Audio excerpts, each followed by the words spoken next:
And we're Yes. talking to Sarah Babyak, who's a licensed professional clinical counselor. She has her Bachelor's of Arts in psychology and her Master's in community counseling. And Sarah, VA describes an adjustment disorder as characterized as a short-term condition that occurs when a person has great difficulty coping with or adjusting to a particular source of stress, such as a major life change, loss, or event. But it's really, we're talking about, it becomes an adjustment disorder with anxiety when it goes from sort of a short-term problem to a longer-term problem impacting life. Can you talk a little bit, let's start with this. Talk a little bit about how anxiety can manifest itself. Well, if you even, when we were younger, think about a time where you were just nervous in general, a big test coming up, just big life events in general will make you feel these nervous feelings. And typically anxiety, the way that it manifests is very physical in our body. The mind is a very powerful thing, and our brain gets activated in certain areas of our brain, especially that area of that flight or fight response. It can cause that feeling of fear, the extreme fear and worry that's really not going away. Can have shortness of breath, racing heartbeat. That happens a lot. Imagine this happening to you before bed. It's going to make sleeping very difficult. People feel very restless, on edge. There can be some body trembling, shaking, can feel dizzy, nauseous.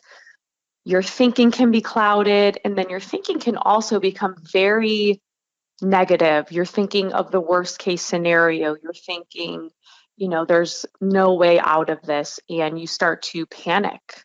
And a panic attack is really the highest level of anxiety that you can have, and they're very scary for people that experience that episode. And not everyone that has an anxiety disorder will experience panic or panic attacks.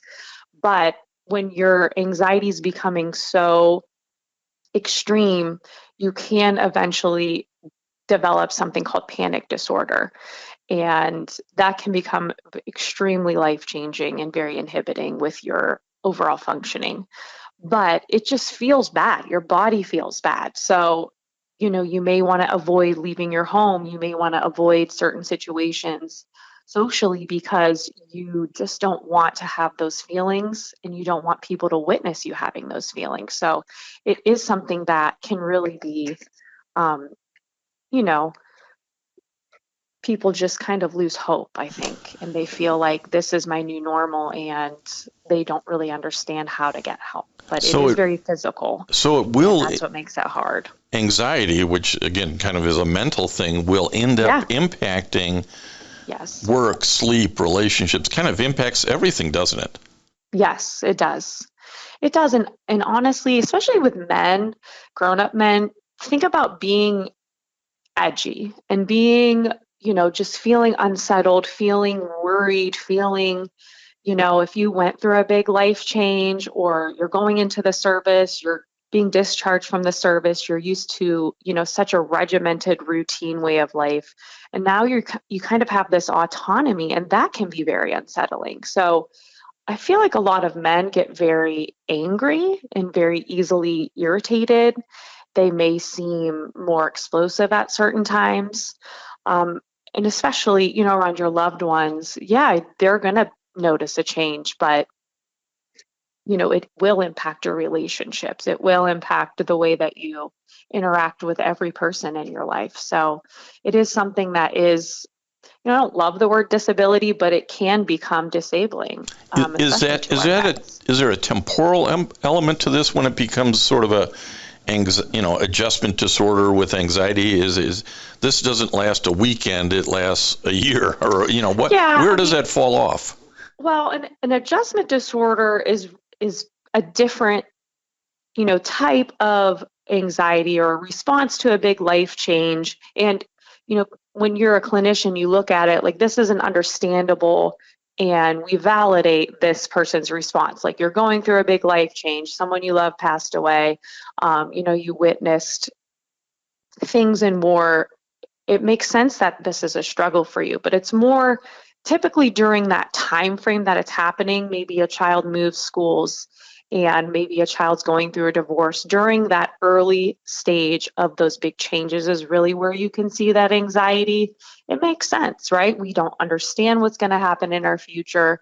Things are really out of our control during that time. So people tend to feel anxiety, and that it makes sense. We want to know what's going to happen. We want to be able to control things in our life, and it's just impossible to have that control.